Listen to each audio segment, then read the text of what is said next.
Estamos ya casi a la finalización de nuestro curso. Tendremos, sin mucho, o tal vez una clase más, posiblemente aparte de esta. Pero en tanto que eso llega, pues evidentemente vamos a continuar con el desarrollo del contenido de nuestro programa. Así es que dándoles a ustedes la cordial bienvenida, vamos a dar inicio a nuestra sesión y hoy vamos a hablar de los delitos de apropiaciones indebidas, que son la apropiación y retención indebida. Vamos a hablar un poquito de los derechos, de los delitos contra el derecho de autor, la propiedad industrial y los delitos informáticos. Y vamos a centrarnos específicamente ya en la figura de la usura y de los daños. Especialmente, pues vamos a trabajar en este orden, lo que para el efecto ya hemos agendado. Así es que, estimados amigos, damos inicio a nuestra sesión del día de hoy. Les pido que en todo caso, pues se pongan ya en sintonía en el artículo 272 de nuestro Código Penal. En el caso directamente de estos delitos que están contemplados en el capítulo 6, dice, estamos ya dentro de las apropiaciones indebidas y la defraudación tributaria. Aquí, por supuesto, lo interesante es la apropiación indebida, que en términos concretos es justamente lo que en términos generales es lo más importante para los efectos en virtud de que en ese orden siempre se afecta el bien jurídico tutelado que nos ocupa, que es justamente el patrimonio. En la apropiación y retención indebidas que establece el artículo 272 dice de la siguiente forma: quien en perjuicio de otro se apropiare o distrajere. Miren los objetos materiales del delito, dice. Quien, en perjuicio de otro, se apropiare o distrajere dinero, efectos o cualquier otro bien mueble que hubiere recibido en depósito, comisión o administración, o por cualquier otra causa que produzca obligación de entregarlos o devolverlos. En este caso, por ejemplo, aparece la instancia de este delito con la materialidad de que, en primer lugar, debe existir la entrega de dinero, efectos o cualquier otro bien mueble por parte del sujeto que termina, en este caso, siendo sujeto pasivo. Es decir, Juan me entrega a mí dinero, efectos o cualquier otro bien mueble con la condición de devolverlos. Y por eso se entrega en calidad de depósito, comisión o administración. O dice, por cualquier otra causa que produzca obligación de entregarlos o devolverlos.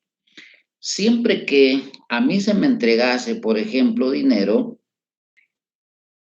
ya sea porque me lo dan a guardar, yo tengo entonces el efecto de recibir dinero, pero también en calidad de depósito.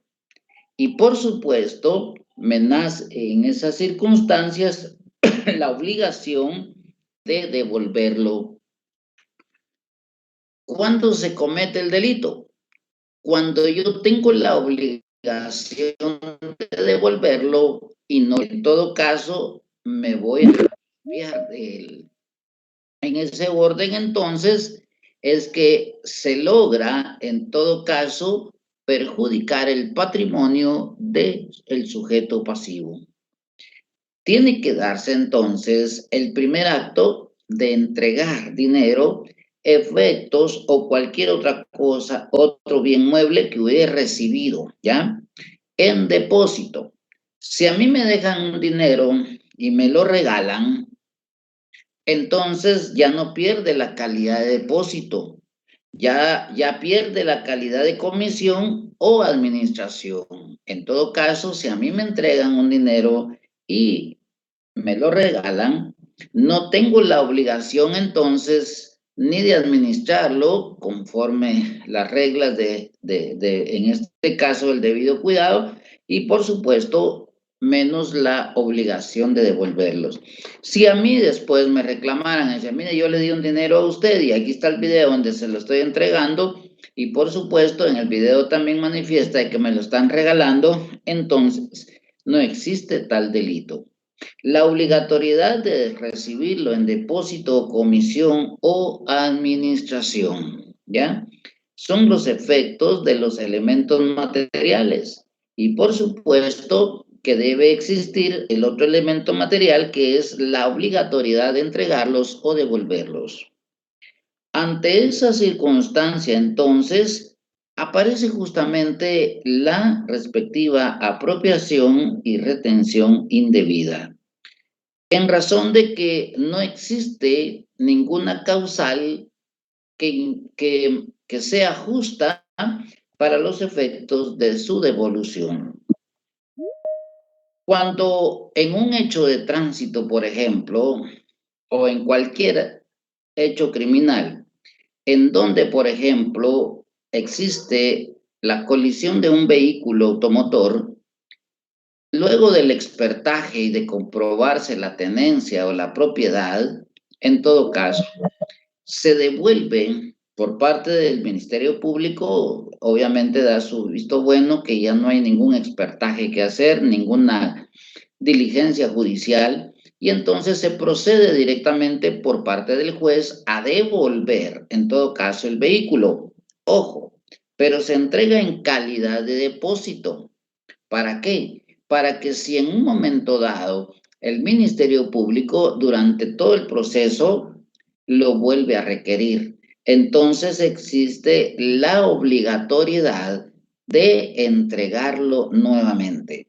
Si no se cumple con el efecto de entregarlo, entonces podríamos hablar incluso hasta de una apropiación indebida. La idea fundamental aquí entonces es que se tenga la obligatoriedad de devolver.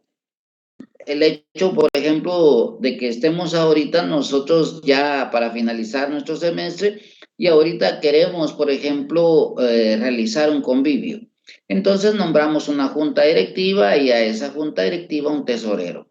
Todos damos nuestra cuota de aquí hasta el último día de clase. En ese orden, el que lo recibe tiene la obligación, primero lo recibe de todos nosotros, luego lo tiene que tener en calidad de depósito y posteriormente tiene que entregarlo o devolverlo, ¿ya?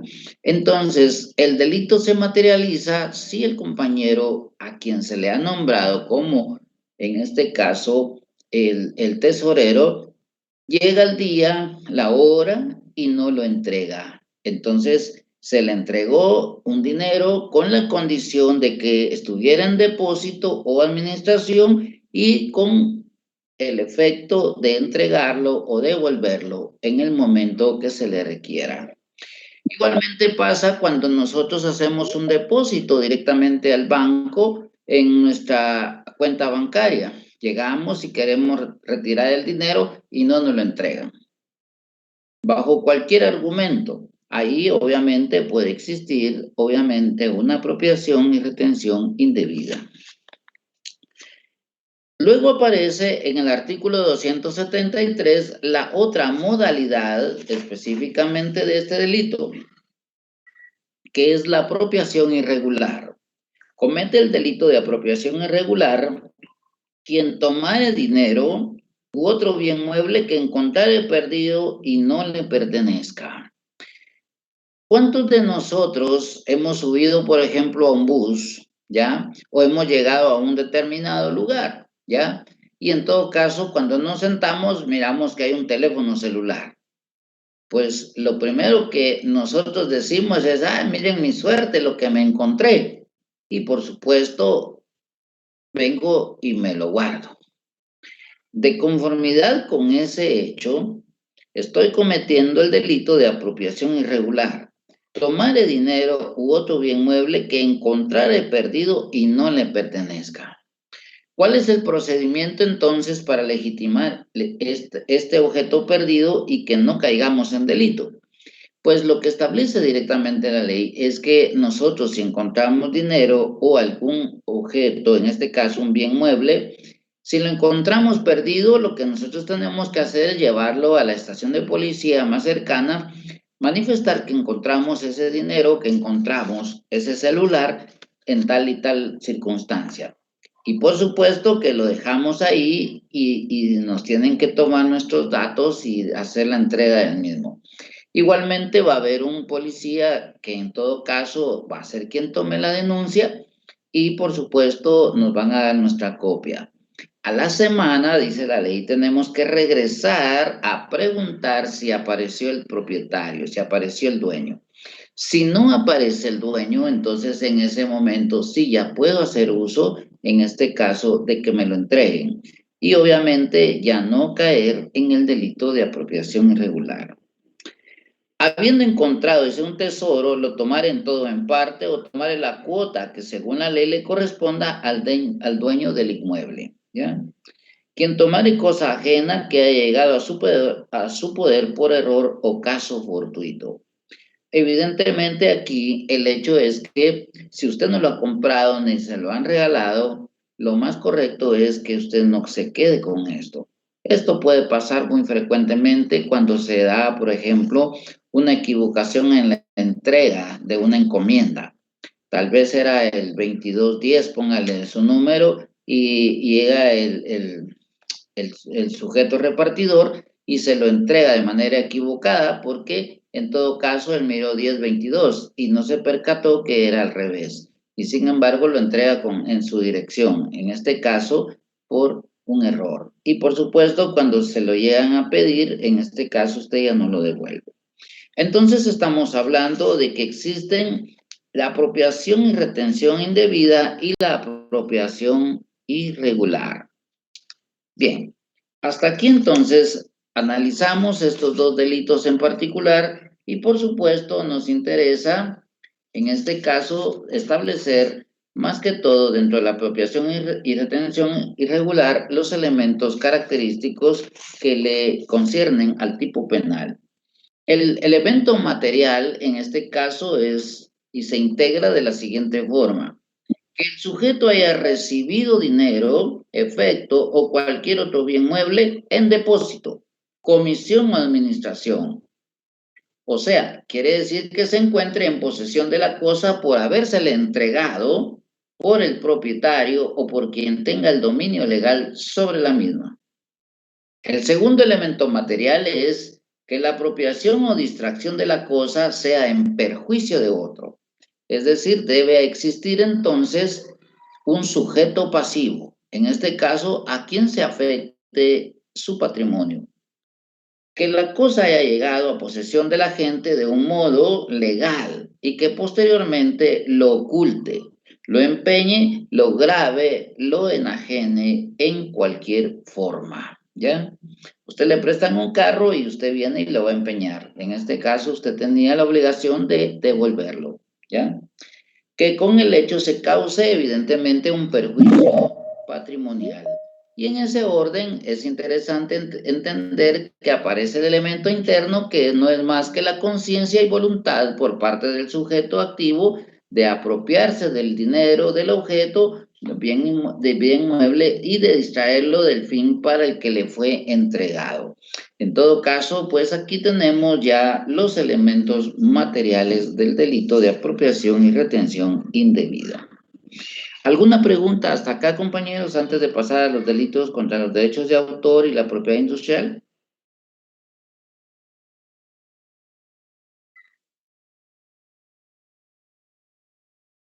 Bien. Analicemos entonces la figura, en este caso, que aparece en el artículo 274, la violación a los derechos de autor y derechos conexos, salvo los casos contemplados expresamente en leyes o tratados sobre la materia de los que la República de Guatemala sea parte, será sancionado con prisión de 1 a 6 años y con multa de 50,000 a 750,000 quetzales quien realice cualquiera de los actos siguientes: identificar falsamente la calidad de titular de un derecho de autor artista, intérprete o ejecutante, productor de fonogramas o un organismo de difusión.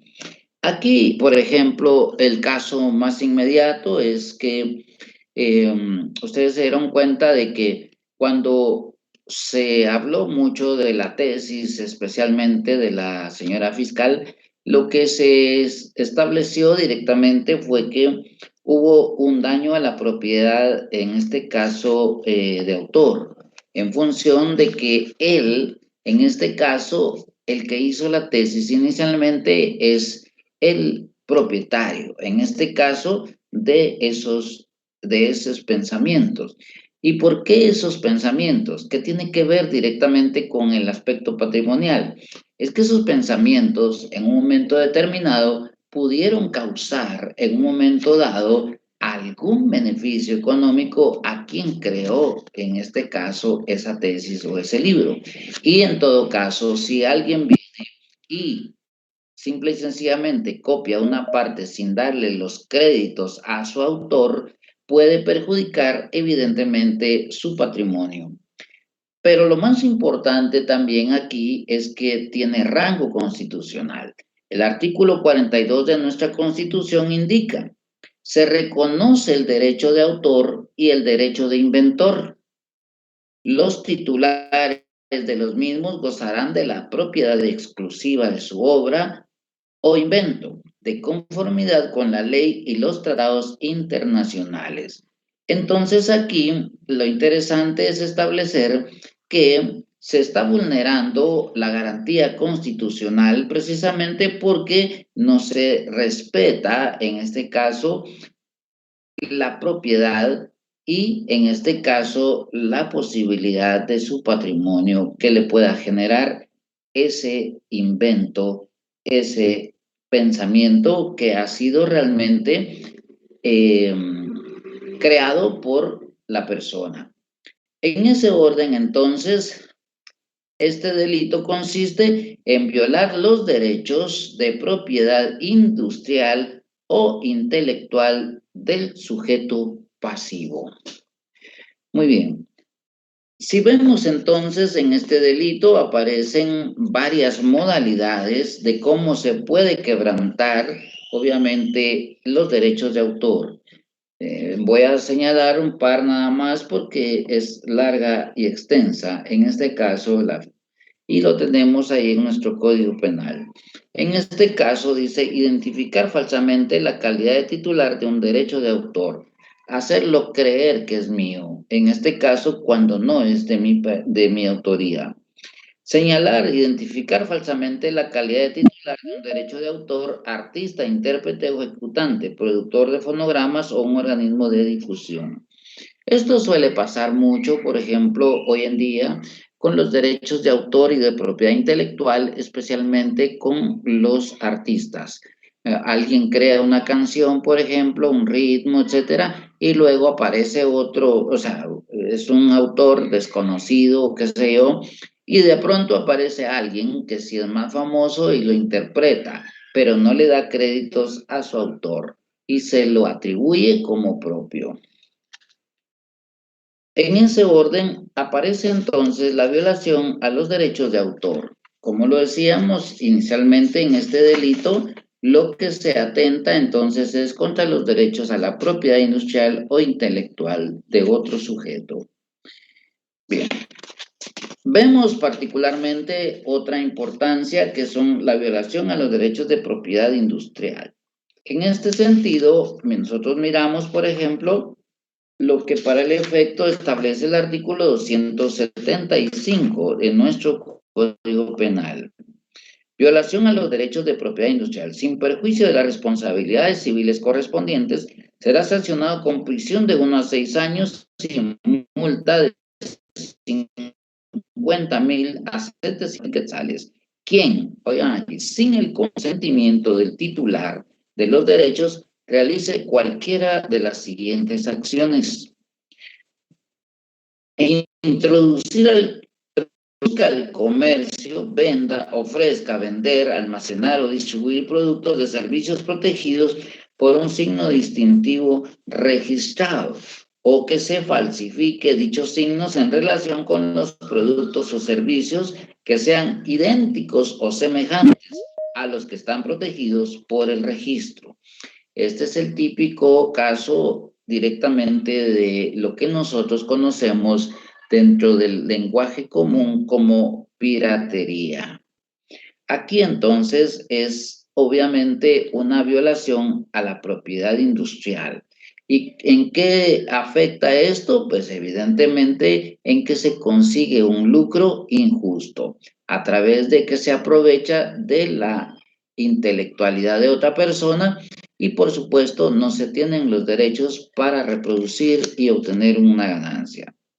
Otra forma dice comercie con un nombre comercial, emblema, expresión o señal de publicidad protegido.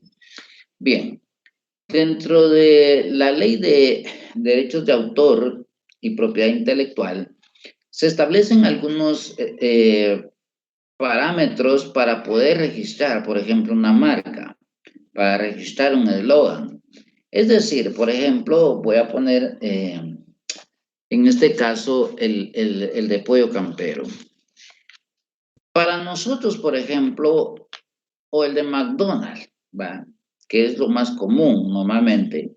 Vamos por la carretera y aún, oigan, aún los niños, aún en etapa ya 2, 3 años, solo miran el emblema del pollo campero o ven el emblema del McDonald's y ya piden pollo, pollo o piden en este caso McDonald's.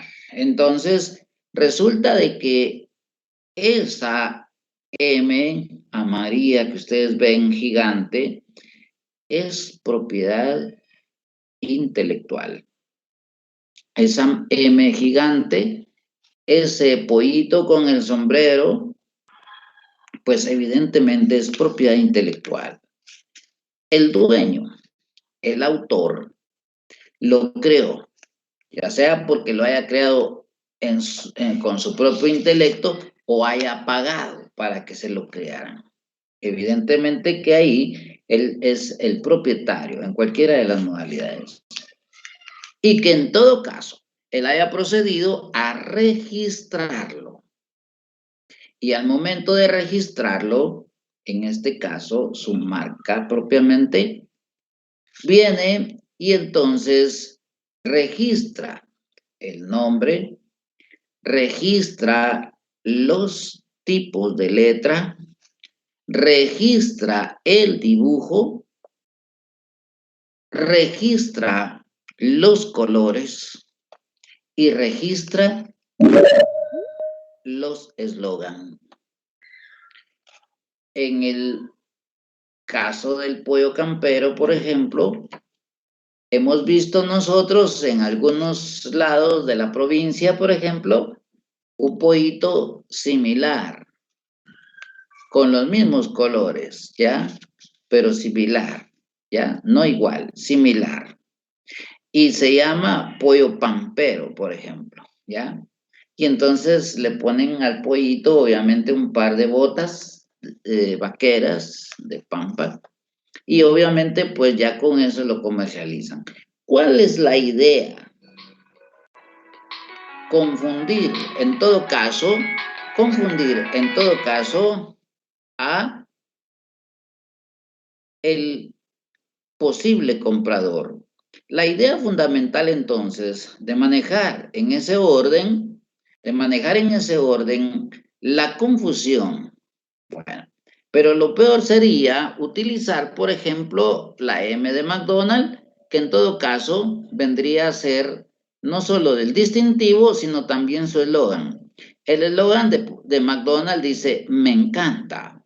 Si yo vengo ahorita, por ejemplo, y hago una hamburguesa y le pongo directamente la misma M y luego el mismo eslogan, ¿ya? Porque yo, por ejemplo, soy de apellido Masaya y podría decir que esa M significa mi inicial, pero resulta que la hago exactamente igual, ¿ya? El mismo color. Y resulta de que hamburguesas Masaya. y luego vengo y le pongo me encanta, ¿ya? Evidentemente que la idea es violar el derecho de propiedad intelectual. ¿Por qué? Porque lo hago intencionalmente. Lo hago intencionalmente buscando, por sobre todas las cosas, captar a ese público que, en todo caso, la otra empresa ha gastado millones, millones y millones de dólares en publicidad para poder posesionarse en el mercado y, por supuesto, estar en la mente del consumidor. Evidentemente que cuando dice comercie con un nombre comercial, emblema o expresión o señal de publicidad protegido, ahí evidentemente yo lo que estoy haciendo es pirateando la M de McDonald's, pero le estoy diciendo de M de Masaya. Estoy anunciando las hamburguesas, que por supuesto es el mismo producto, y claro, estoy utilizando sus mismos colores y hasta su eslogan. Me encanta, ¿ya? Entonces, al final, ese tipo de actividades violan precisamente los derechos de propiedad de autor y de propiedad intelectual, causando evidentemente un perjuicio en el patrimonio ajeno. Así entonces nosotros podemos entender que la violación a derechos de propiedad industrial aparece justamente en el artículo 275. Y en este caso, dice, el ilícito está constituido por introducir en el comercio, vender, ofrecer en venta, almacenar o distribuir productos o servicios amparados por un signo distintivo, registrado por una imitación o falsificación de dichos signos, en relación con los productos o servicios iguales o similares a los protegidos por el registro. Nosotros hemos observado muy detenidamente, por ejemplo, los productos de marca, ¿ya? Podríamos hablar, por ejemplo, de Gucci, podemos hablar de eh, Tommy, podemos hablar de Nike, podemos hablar de Lacoste, por ejemplo, que son marcas registradas. Evidentemente, también hemos visto, por ejemplo, falsificaciones de Gucci. Hemos visto falsificaciones, por ejemplo, de Lacoste. Y por supuesto, en el mejor de los casos, llegan incluso a tratar de parecer el emblema. En el caso, por ejemplo, de Lacoste, se da que el lagartillo, que es justamente el distintivo, aparece especialmente con un leve movimiento al lado derecho, ¿ya? En tanto que las falsificaciones se ve casi en este sentido a la inversa. Entonces, a primera vista uno solo mira el lagartillo y ya estuvo, pero no se da cuenta de que el movimiento de la cabeza está en sentido inverso. Obviamente eso solamente se da cuando ya uno lo tiene enfrente, o ya lo tiene incluso comprado, o ya lo ha visto, ¿ya? En todo caso. Y esto es muy común, evidentemente, pero esto no deja de ser delito. Los productos chinos, por ejemplo, son indiscutiblemente los que mejor falsifican, en todo caso, a la industria de la propiedad intelectual.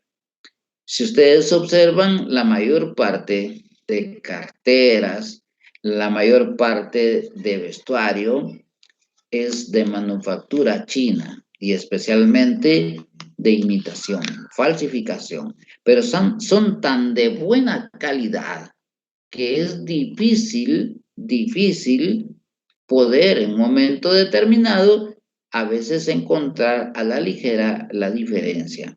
Claro, hay algunas que sí trían en lo absurdo. Por ejemplo, la marca Polo Club. La marca Polo, por ejemplo, todos sabemos de que el emblema es un jinete montando un caballo, jugando obviamente el deporte de polo.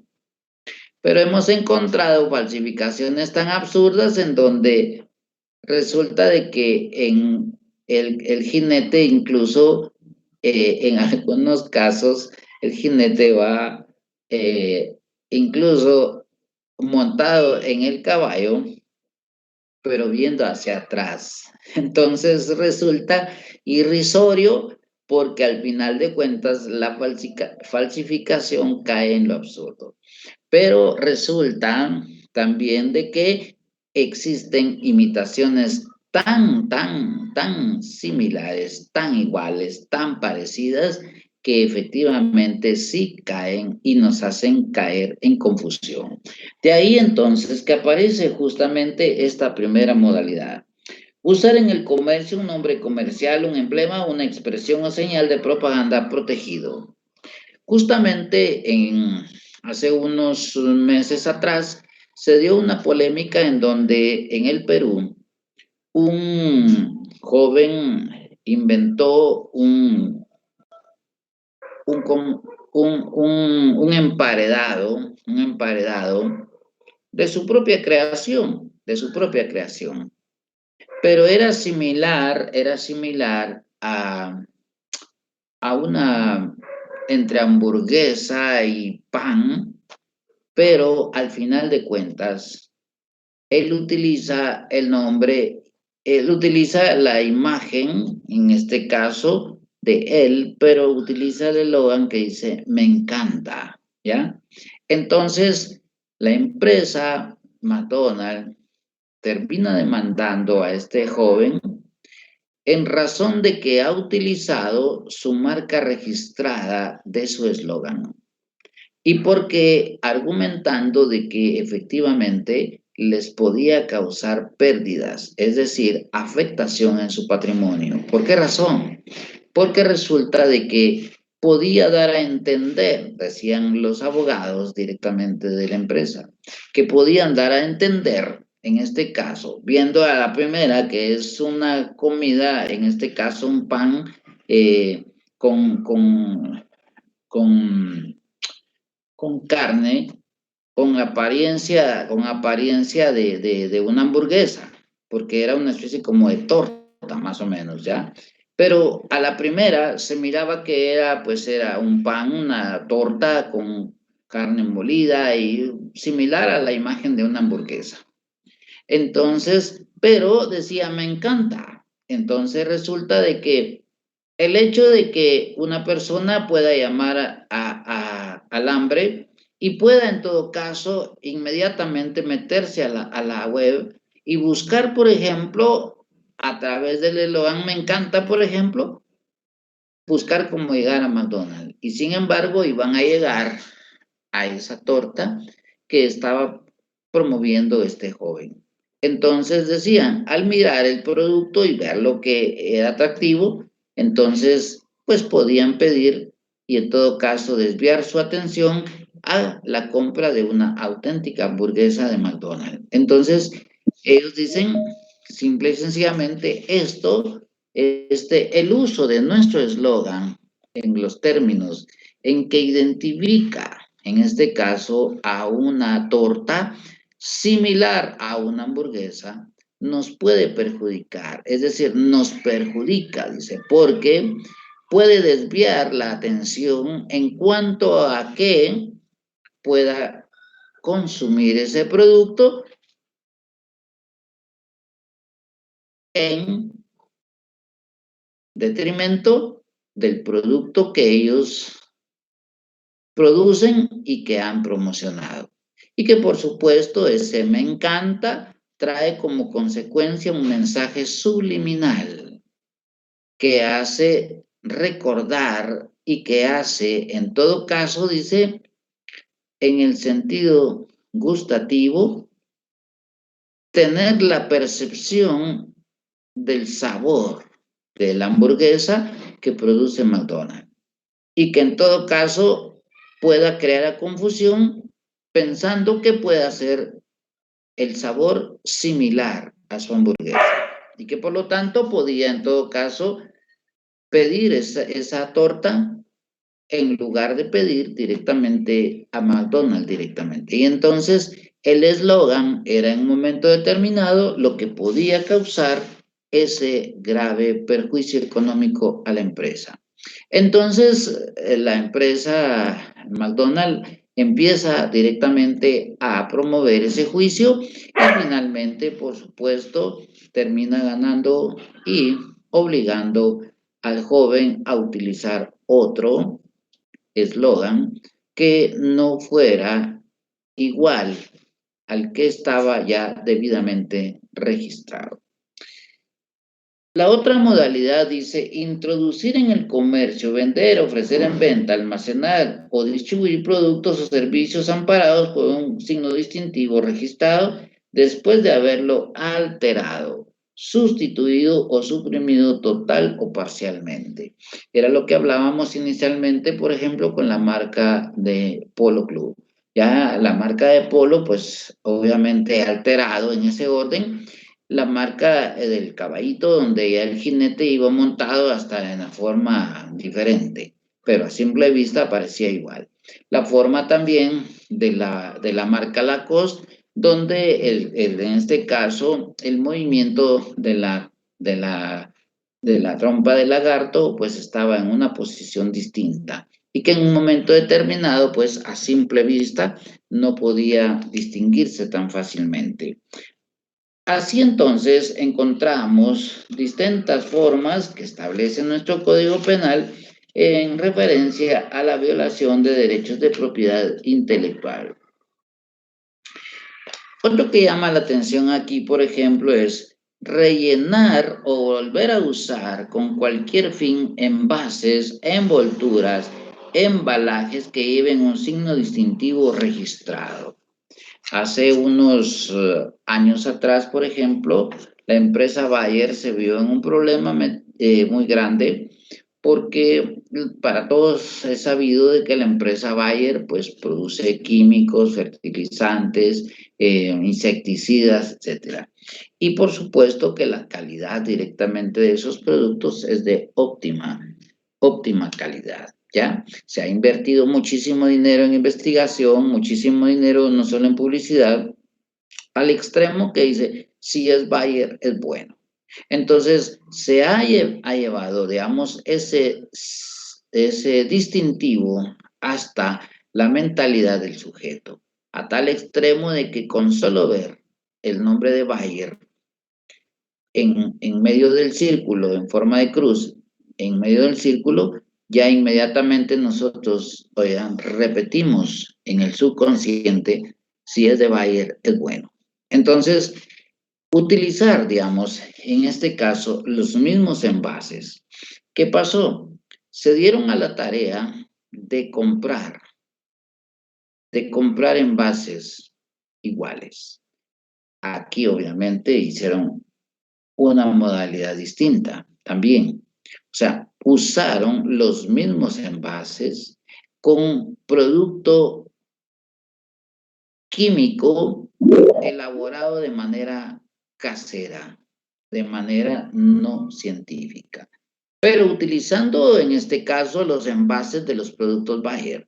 Y entonces empezaron a venderlos, a distribuirlos y por supuesto cuando al final la gente empieza a descubrir que no eran lo mismo, empieza a perder credibilidad, empieza a crearse una serie de comentarios de que lo que dice que Bayer es bueno es mentira porque yo compré tal producto que dice que iba por ejemplo, a matar las plagas de mi jardín y resulta que lo que pasó fue peor. En lugar de matar la plaga, lo que hizo fue inmunizarla y quemar el pasto, por ejemplo. Entonces no sirvió.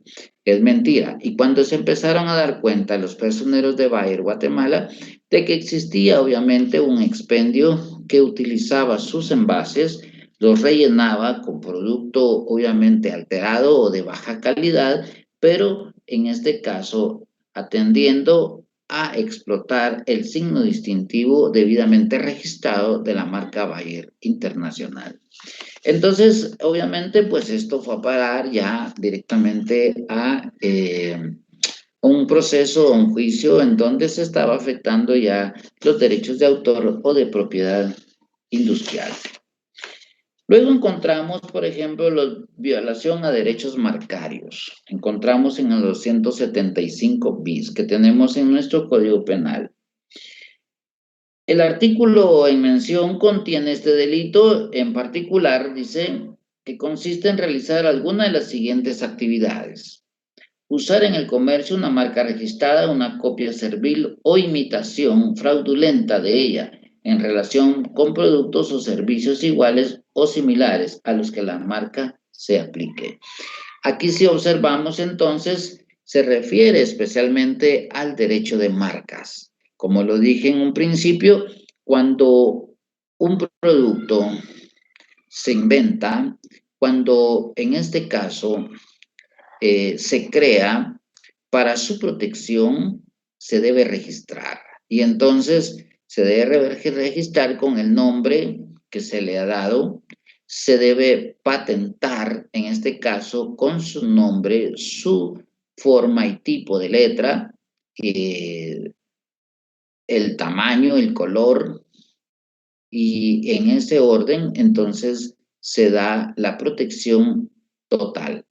Es decir, la marca se encuentra registrada. Si ustedes observan en la mayoría de productos que nosotros consumimos, aparece en un circulito.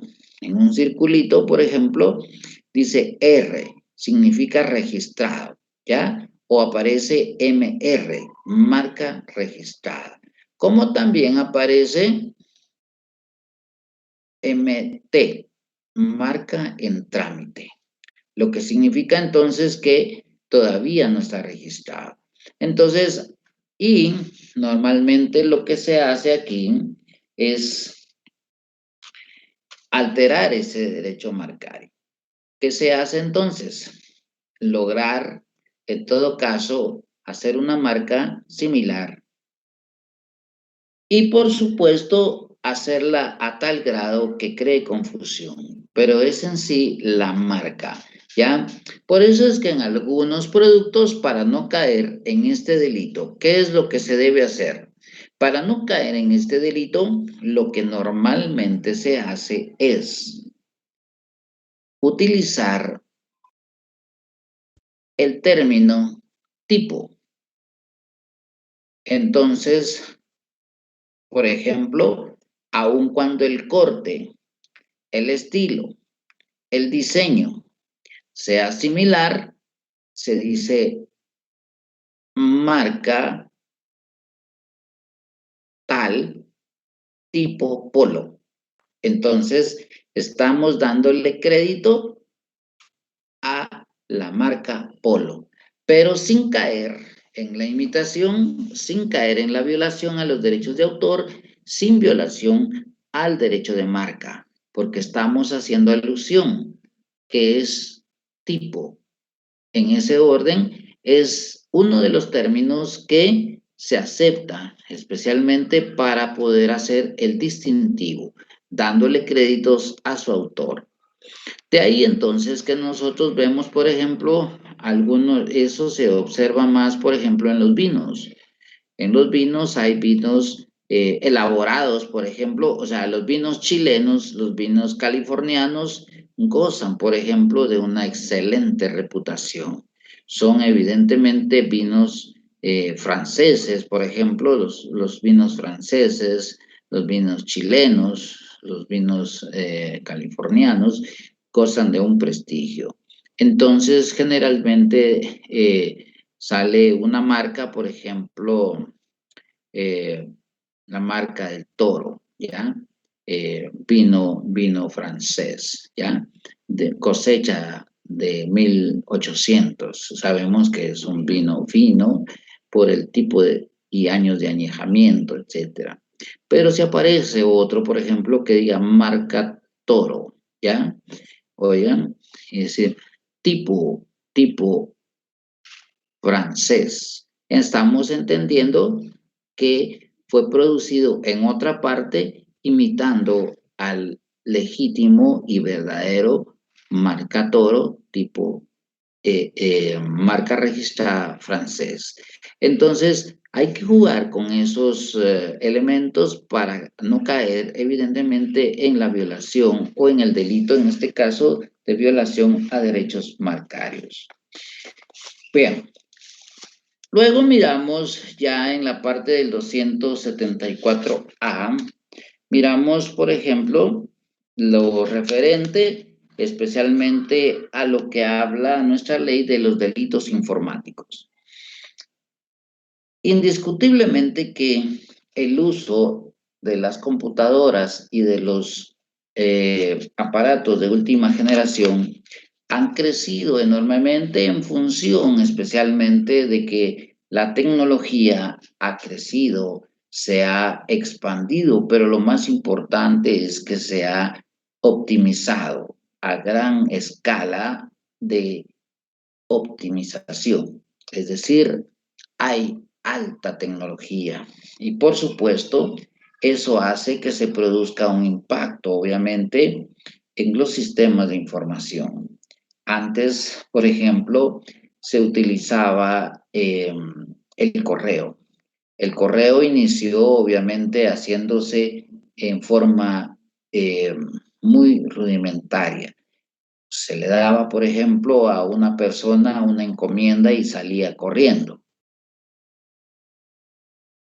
42 kilómetros, por ejemplo. ¿Por qué? Porque el emisario recibía, por ejemplo, la carta y tenía que salir corriendo. A los 42 kilómetros estaba otro que recibía esa carta y seguía corriendo. A los otros 42 kilómetros estaba otro sujeto que recibía esa carta y se la llevaba. Así era el de rudimentario, en este caso, el correo. Luego vimos cómo fue avanzando poco a poco. Ya después se utilizó, por ejemplo, se utilizaron las bestias, por ejemplo, los caballos, ¿ya? Se utilizaron, en este caso, ya los semovientes para poder, en todo caso, ir avanzando y que el correo fuera mucho más fluido. Posteriormente, y ante el uso y el aparecimiento del invento específicamente de la rueda, cuando aparece ese gran invento, ¿eh? Se da justamente en una similitud, como dicen, ¿ya? Un pequeño paso para el hombre, un gran salto para la humanidad. El aparecimiento de la rueda, entonces, viabiliza de alguna manera un mejor desenvolvimiento en el uso del transporte y en especial de la información. Obviamente ya no se utilizaban caballos, ya se empezaban a utilizar, en este caso, las carretas, ya se podían utilizar en todo caso, aladas por animales. Y por supuesto permitía ya no solo la transportación de cartas, sino también hasta de personas. Es decir, pero lo más importante era la información y su administración como tal. Cuando vemos entonces el desarrollo de la tecnología, hemos visto cómo de alguna manera esto ha favorecido obviamente nuestra vida en común. Antes, por ejemplo, nosotros recibíamos clases presenciales. ¿Por qué? Porque no había otra forma. Pero el desarrollo de la tecnología nos viene a ayudar ahora cuando entra, por ejemplo, la pandemia y que se obliga a todos a resguardarse, a mantenerse, en este caso, en total y absoluto cautiverio. Evidentemente que con el aparecimiento, en este caso de la pandemia, la educación que en otrora se hacía de manera tradicional, como era la presencial, hoy en día dio una vuelta grandísima, al extremo de que hoy en día la tecnología nos permite, por ejemplo, no solo el uso de la computadora, sino trasladar la información a través, por ejemplo, de la creación de las redes sociales. Y entonces nosotros ahorita incluso estamos haciendo esta clase, esta cátedra, evidentemente a través de, haciendo y transmitiendo la información a través de sistemas mucho más modernos y sofisticados. La señal, en todo caso, por la que se transmite directamente esta cátedra, pues está llegando sin que nosotros los vemos hasta la órbita espacial donde se recibe la señal y rebota directamente a todos los dispositivos. Y por supuesto que ya esto implica que así como ustedes me pueden escuchar ahorita, en estos momentos en Corea, en China, en Alemania, en España, en cualquier parte del mundo, podrían estar en todo caso recibiendo la misma clase que recibimos aquí en Guatemala, sin necesidad de que su servidor se traslade a todas esas ciudades y por supuesto tengamos evidentemente la comunicación directa. En ese orden, entonces, el uso de las computadoras, el uso de la tecnología, ha hecho precisamente que se cause un gran impacto, especialmente en los sistemas de información y de su administración. De ahí entonces es donde se potencializa especialmente este tipo de circunstancias y los instrumentos de trabajo, el valor de los datos acumulados y especialmente sus estructuras. Hacen aconsejable entonces, de conformidad con la doctrina, la protección penal al almacenamiento de la información, del desarrollo de programas, así como prever el caso del uso de computadoras para la comisión de fraudes. Evidentemente que esto hace entonces recapacitar y reflexionar. Si la tecnología hoy en día se utiliza para cosas buenas, definitivamente que también habrán mentes que puedan desarrollar cosas que vayan en perjuicio de otro. Y por supuesto, si antes las estafas se hacían de manera directa, antes las extorsiones se hacían de manera directa, llegando hasta el lugar del domicilio o del comercio del extorsionado, obviamente hoy en día se usan aparatos celulares, por ejemplo. ¿Ya? Si antes se mandaba el mensaje por correo, antes se mandaba escrito, ahora ese mensaje se puede mandar a través de una videollamada, como el caso directamente en que lo estamos haciendo nosotros. Si lo vemos entonces a la luz del uso de la tecnología, por supuesto que el hecho directamente de este servicio también ha dado margen a que se utilice para otros fines, que en este caso pueden ser evidentemente ilícitos. De ahí entonces que se tenga la opción específicamente también de que dentro del uso de la información se haga el almacenaje, en este caso, de datos. Y por eso es que se han creado incluso hasta convenciones internacionales, en este caso, para proteger datos que en última instancia puedan ser objeto de un daño patrimonial. Los datos sensibles, en este caso, el nombre, la dirección, la edad, el estado civil, la dirección, etcétera, que son datos sensibles, entonces ya no pueden entonces estar directamente a la mano de todos. Por ejemplo, en este momento, si alguien, y pues ya es muy común hoy utilizar las tarjetas de crédito. Claro está que las tarjetas de crédito son un gran baluarte para evitar, pues obviamente, que uno ande con el montón de billetes, en este caso de la moneda de curso legal, para poder hacer las transacciones en el mundo mercantil. ¿Qué se necesita hoy? Una tarjeta con su debido chip, donde se encuentra toda la información, donde usted vive, cuál es su nombre, cuántos años tiene, obviamente toda su información sensible, pero también la información de su banco, la información de que si es en todo caso aceptado, por ejemplo, en un momento dado hacer un pago. Inmediatamente el banco, a través de la información que contiene su chip, evidentemente autoriza o no el pago de una cosa. De ahí entonces que aparece la aceptación o el rechazo directamente del uso de una tarjeta de crédito. Si lo vemos entonces, esto nos pauta a nosotros de que la información es importante protegerla y por supuesto esa necesidad y esa imperatividad de proteger esa información, el derecho penal no se hace esperar. En todo caso, viene y crea determinados tipos penales para poder, en todo caso, establecer en qué momentos se está quebrantando ese derecho fundamental. De ahí entonces que aparecen evidentemente figuras como la destrucción de registros informáticos que aparecen en lo sucesivo, la alteración de programas, la reproducción, en este caso, de instrucciones o programas de computación, los registros prohibidos, la manipulación de la información, el uso de información. En este caso, la creación de programas destructivos como los denominados virus, por ejemplo, la alteración maliciosa de número de origen. Esto es más común, por ejemplo, en los casos específicamente de los usos de teléfonos, que en este caso son los denominados equipos terminales móviles, ¿ya? En donde, pues, con programas especializados cambian los números especialmente de registro y de invento de un dispositivo móvil y se altera, se cambia. En el caso, por ejemplo, de que un móvil sea objeto de un hurto, de un robo.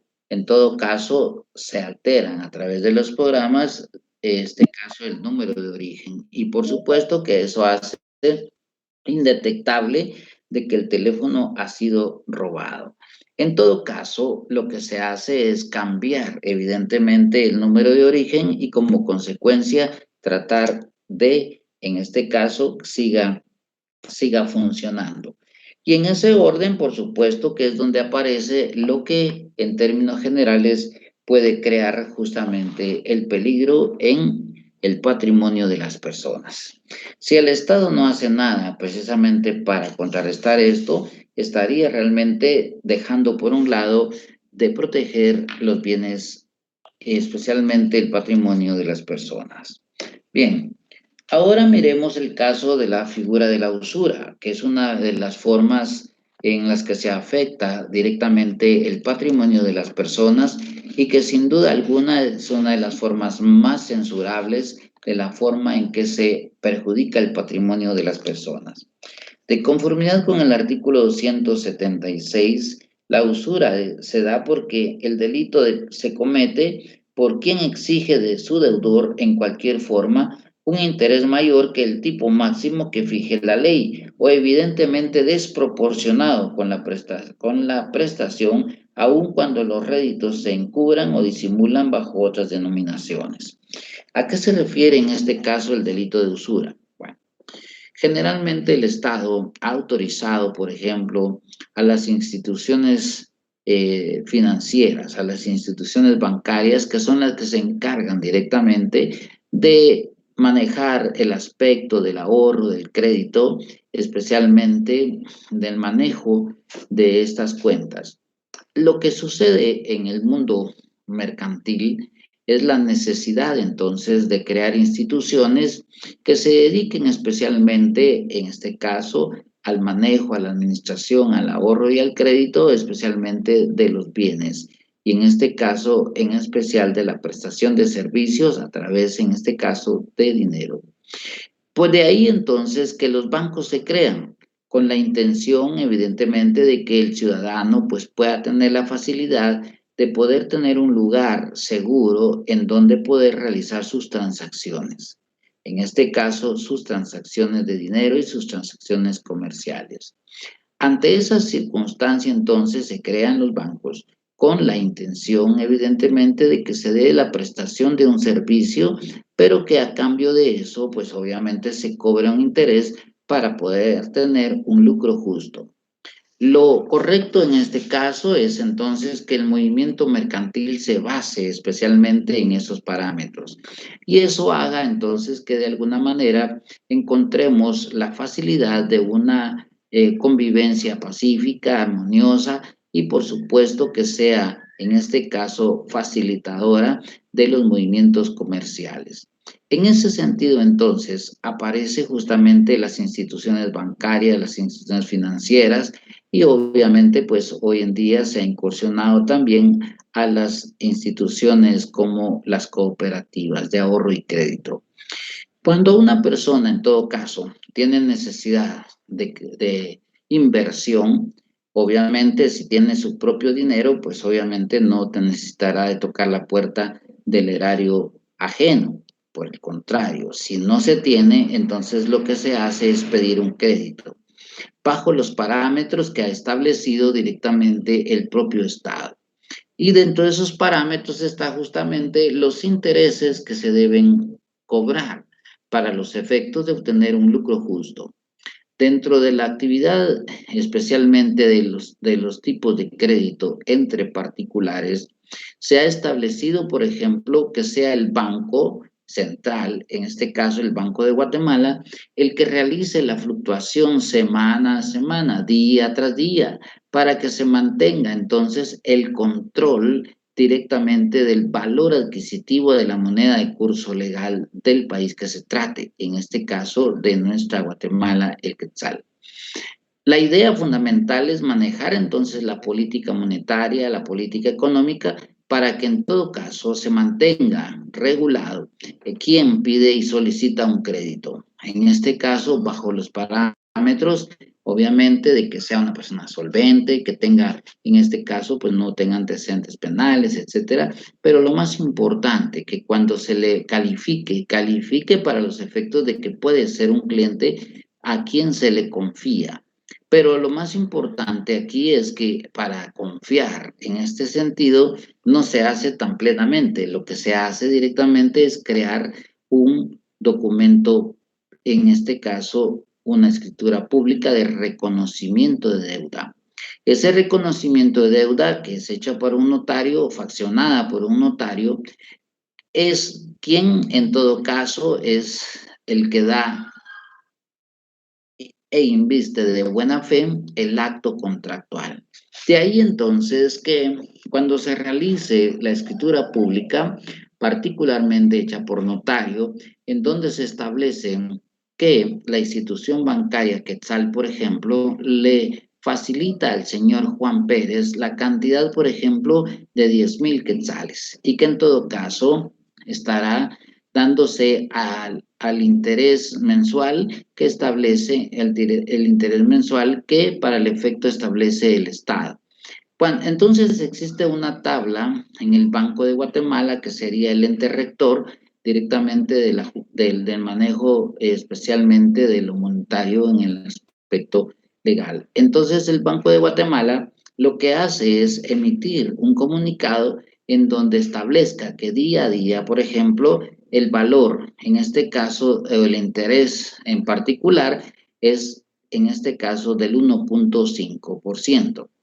Lo que suele pasar en estos casos es que el delito lo comete el sujeto activo cuando en el momento, óigase, de celebrar un instrumento público donde se establece la prestación o el crédito, en este caso dinerario, exige de su deudor en cualquier forma un interés mayor que el tipo máximo que fija la ley o evidentemente desproporcionado. Lo que significa así que si el Banco de Guatemala establece que para las transacciones en este sentido entre particulares es del 1.5%, en este caso mensual, los usureros, como se les denomina a este tipo de delincuentes, es que ellos asumen la necesidad suya de tener un crédito y que por supuesto lo hacen aprovechándose entonces de esa necesidad y le imponen el interés que ellos quieren. Es decir, por lo general hemos visto nosotros en la práctica tribunalicia intereses que van desde el 3 hasta el 5% mensual, por ejemplo. Lo que significa entonces que es fuera de lo fijado por la ley y evidentemente desproporcionado con la prestación. En ese orden, entonces, ¿qué es lo que sucede? Que los 100,000 quetzales, los 10,000 quetzales que usted prestó a un interés del 1.5%, por supuesto que usted estará pagando una cuota, en este caso, ¿de qué? Si son 10,000 quetzales, por ejemplo, son 150 al mes. En todo caso, ¿qué pasaría si usted lo hace en manera del 3 o del 5%? Si usted observa, entonces, si fuera el 5%, usted estaría pagando prácticamente 5,000 quetzales. Póngale que si usted lo pacta para pagarlo dentro de 12 meses, multiplique en ese orden, ¿sí?, la cantidad de los 500 por los 12 meses. Y obviamente usted estaría pagando entre intereses y capital en muchos de los casos, por ejemplo. Asumámoslo así.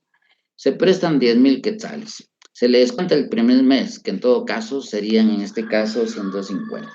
Y luego se le descuenta el segundo mes de una vez, ya le está descontando 300 quetzales.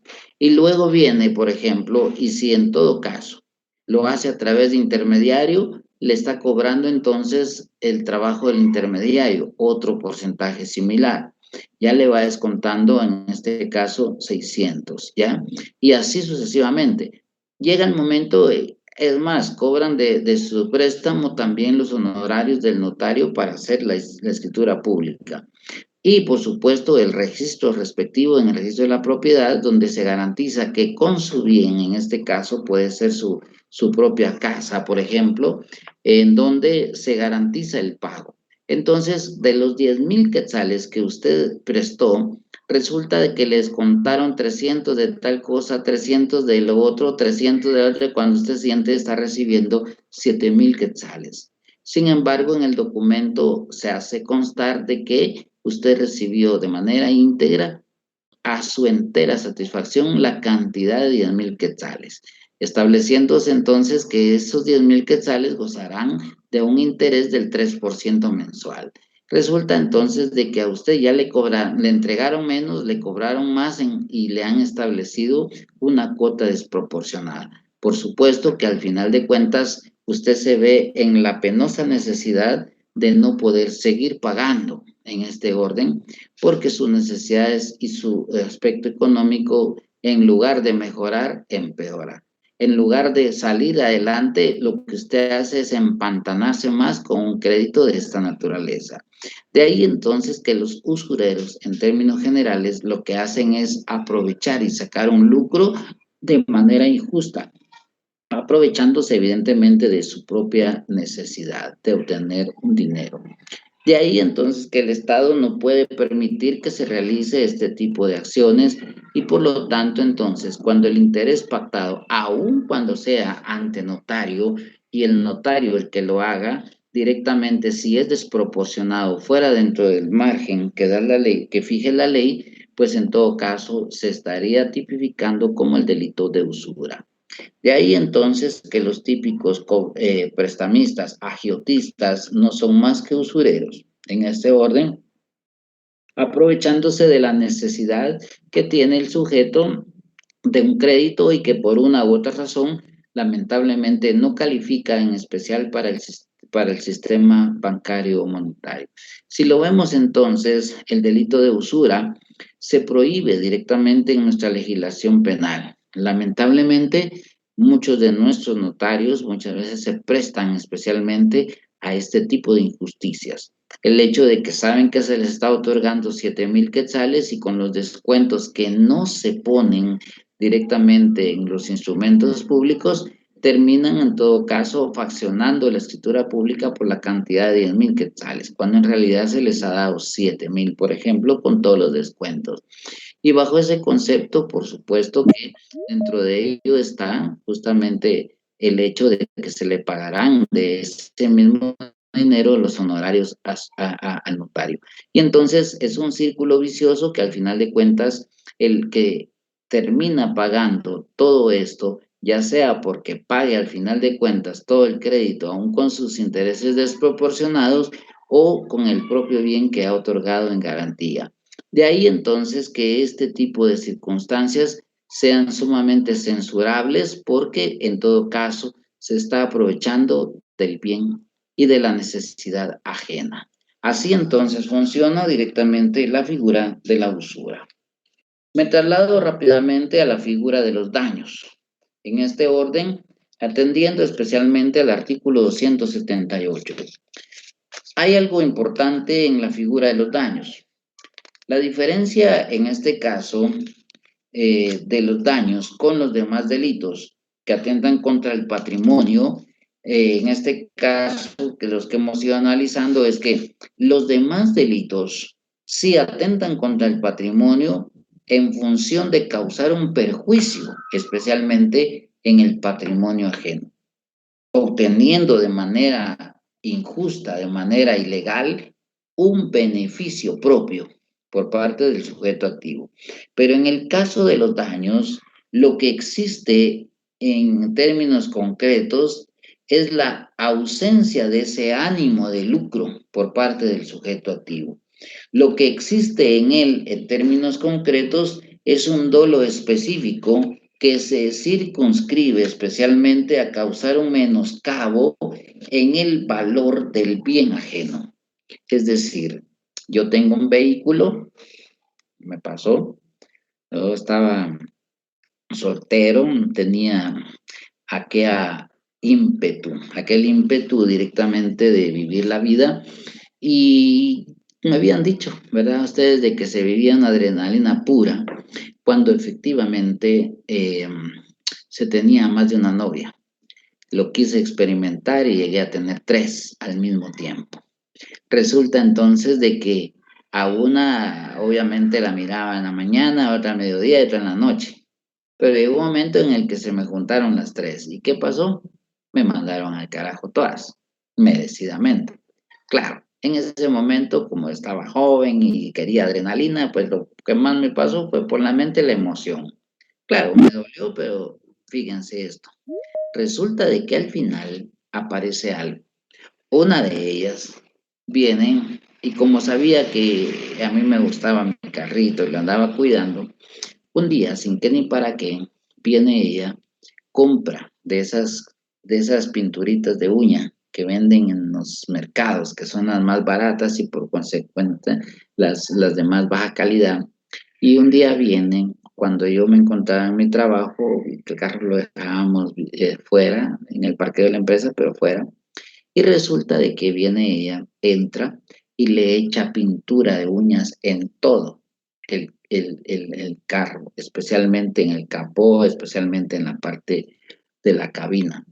Entonces, resulta de que cuando yo salgo de mi trabajo, me voy dando cuenta que el carro había recibido todo el día ese sol ardiente y, por supuesto, con la pintura de uñas, levantó en inmediato toda la pintura desde sus orígenes. Entonces, cuando yo voy viendo, realmente el carro estaba prácticamente pelado, ¿ya?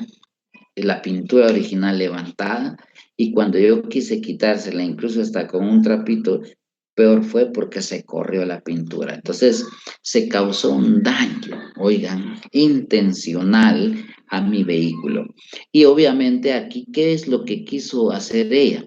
Ella no sacó un beneficio económico, no sacó un lucro injusto, no tuvo un interés lucrativo.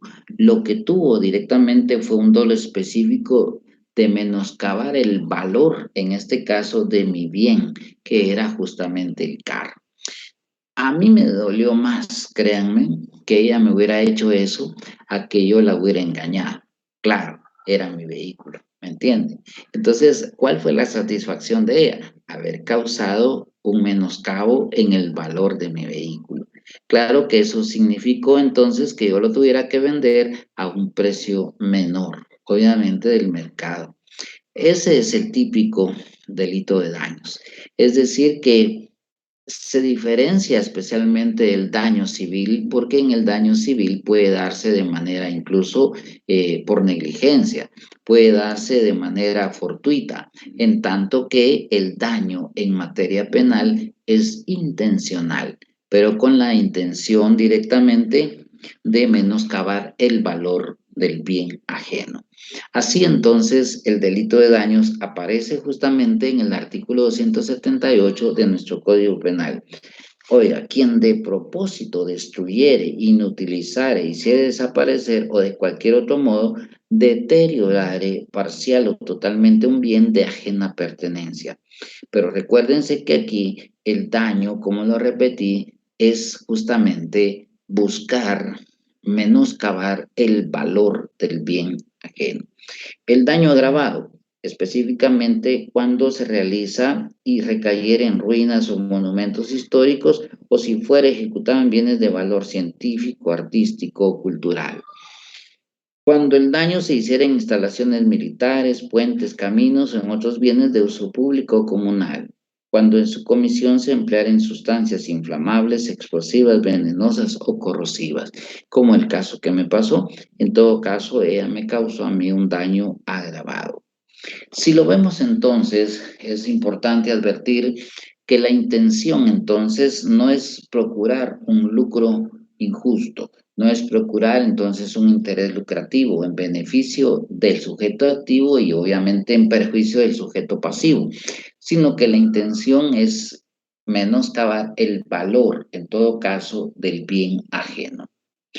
Bien, pasamos entonces y finalmente a las disposiciones comunes de la exención de la pena.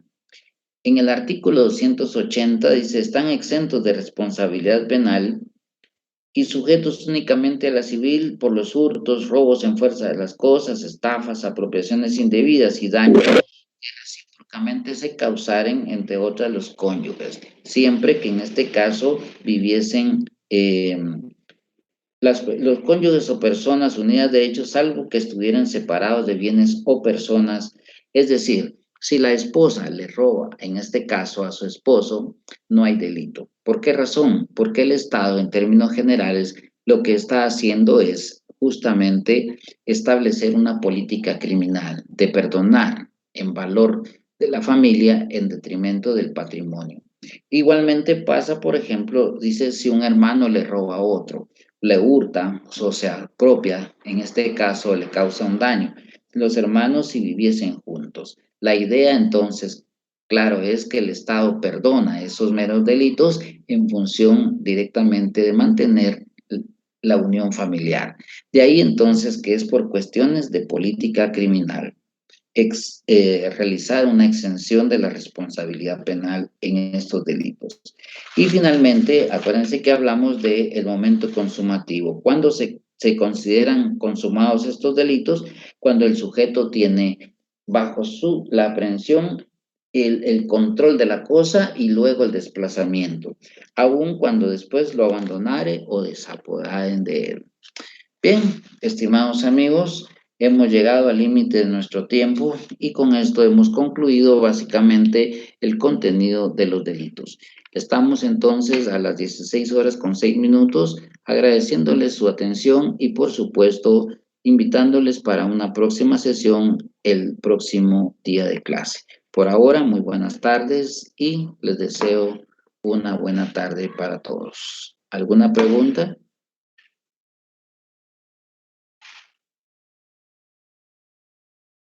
Licenciado, buenas tardes, perdón.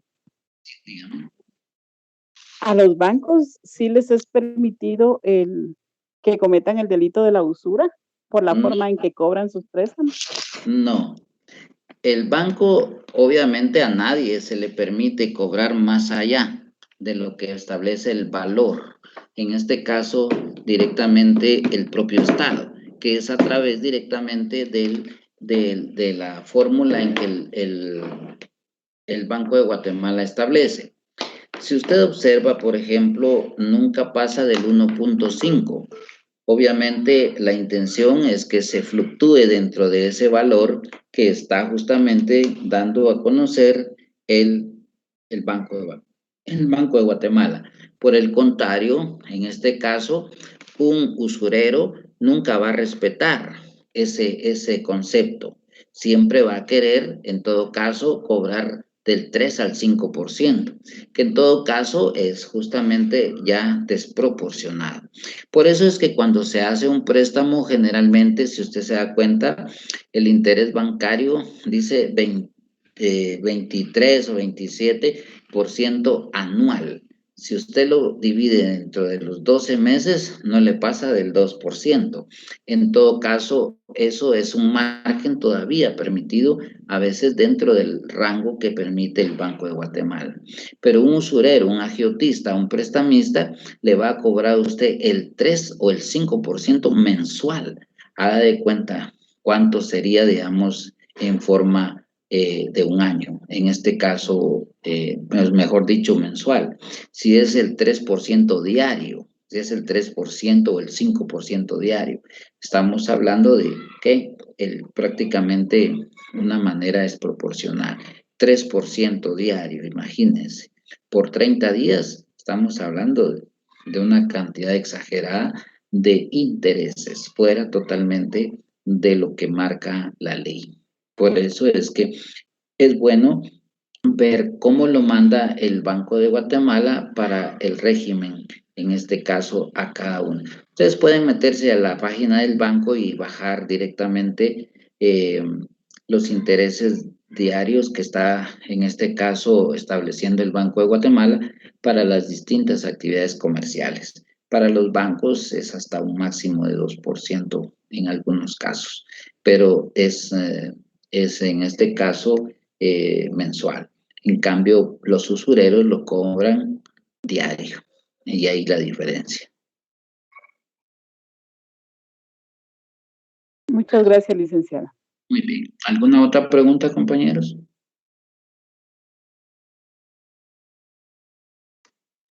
Bien. Si no tienen dudas o alguna interrogante, estimados amigos, les agradezco mucho en lo que ha sido su atención, invitándolos para que el próximo día siempre nos conectemos para dar prácticamente por concluido nuestro programa.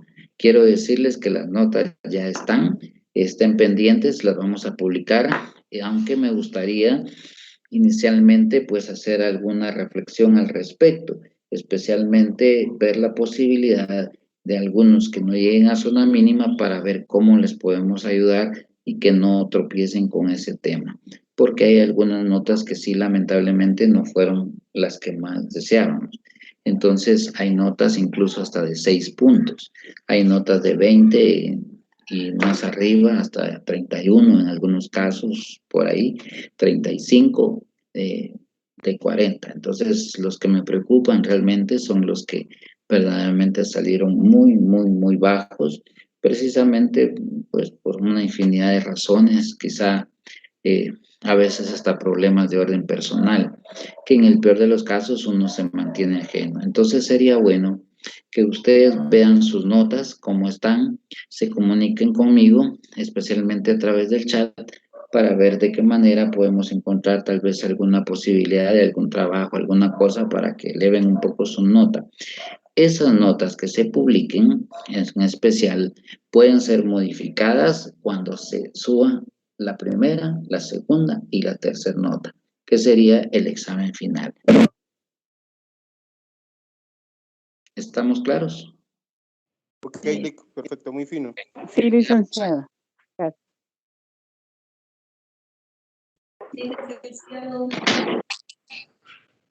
Bueno, nos seguimos platicando entonces, compañeros. Me disculpo porque se me acabó un poco. Feliz tarde, Lic. Feliz tarde, licenciado.